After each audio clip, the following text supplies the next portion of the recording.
To all of you joining me for this video, I am Mr. Ish. Thank you for joining me. We're looking here at the parametric equations of a hyperbola, and it's not difficult material, but it's necessary material. If you look over here at your standard orientation hyperbola, which is in the horizontal inclination, that's what we're focusing on first, but I will show you both setups in this video, starting with this first. You know, when you're looking at it in terms of just the appearance, here is what you have. This is your hyperbola. These vertices here represent a values plus and minus a comma 0, and you know they're asymptotes over here. I'm not demonstrating those, but if you focus right over here on this a comma 0 minus a comma 0, you can generate basically a circle having a radius a. 0 comma a, 0 comma minus a, where the radius of this circle a is representing the distance from the origin to your vertex. That's what it is.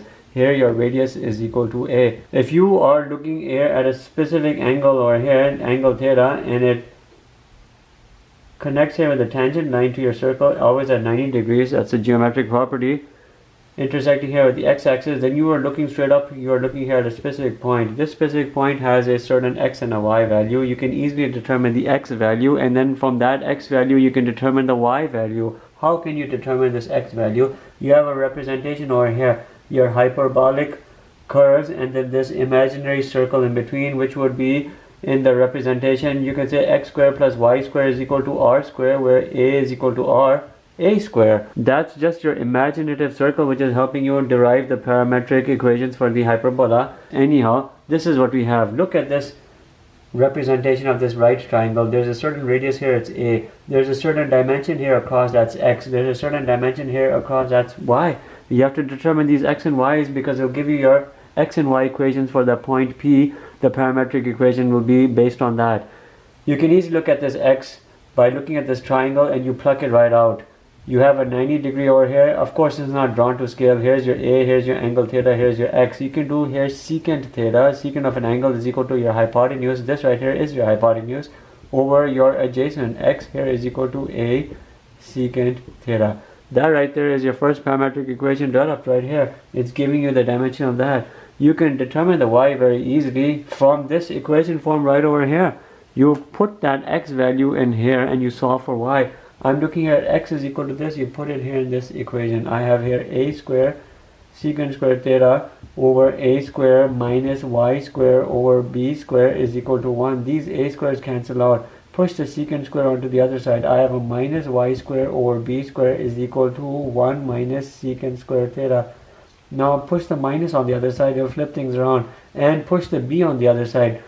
When you flip things around, you have a secant square theta minus 1. But keep in mind, secant square theta minus 1 is equal to a trigonometric identity tan square theta, because you know tan square theta plus 1 is equal to secant square theta. If you do secant square theta minus 1, you will equal to tan square theta. And remember, when this minus shifts onto the other side, it flips this around. You have secant square theta minus 1, which is equal to tan square theta. You multiply it with b square. Y square is equal to b square tan square theta. When you solve here for y, you do the root of this. You're looking here at a b tan theta, and that's your other parametric equation. So you have two parametric equations. Right here is one and here is one, but this right here is a representation for a horizontally directed hyperbola.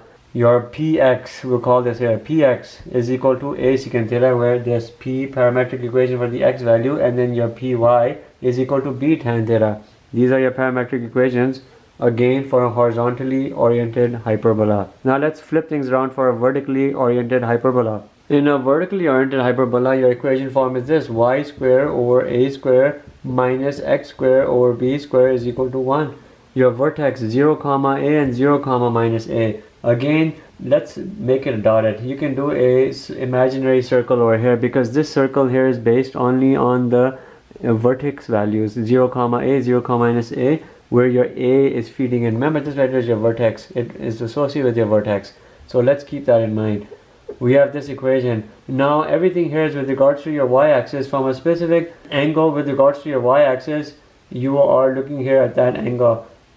A certain radius here a, and then you have a certain tangent to this, and then you connect it here to the y-axis, and you shoot it across perpendicular to your y-axis. Here's your specific point. It has a specific x and y value.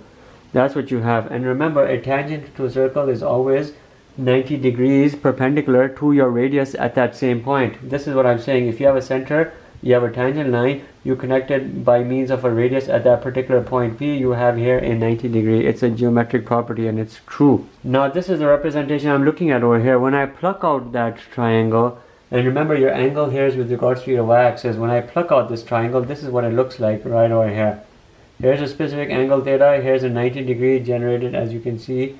You have a certain y dimension over here because you're looking here y units across, you're looking x units across. You need to determine these, but you have a y over here, but you have here a certain dimension here, which is your a. This a is coming from the radius of this imaginary circle because it has a dimension. Radius is equal to your vertex segment length. Here it has a dimension where r is equal to a, and remember a here is always the distance from your origin to your vertex. That's your a value. It's a length, it's a distance. So r here is equal to a. Now this is what I have. What am I going to do to determine this y value? I'll use basic right triangle trigonometry. When I'm looking at this, what do I have? I have here secant of a specific angle is equal to now your hypotenuse over here. Now things will flip around over here. When you solve for y, you have a secant theta.